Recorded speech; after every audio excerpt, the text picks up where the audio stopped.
মূলো শাকগুলো অনেক আগে তুলতে হতো, তো খাবো খাবো করে খাওয়া হচ্ছে না। মাঝখানে কয়েকটা সর্ষে শাকও আছে, দেখো এই যে সর্ষে। আর এইদিকে দেখো সর্ষে কিন্তু, দেখো জমিতে সর্ষে কিন্তু একদম পেকে গেছে, দেখেছো ফুল হয়ে গেছে, পাকার মতো হয়েও গেছে, দেখো ফল ধরে গেছে।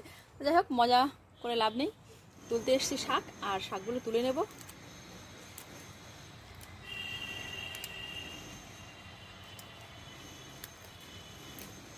তাড়াহুড়োয় আছি, কারণ রান্না চড়ানো রয়েছে। আর আমার এই মূলো শাকগুলো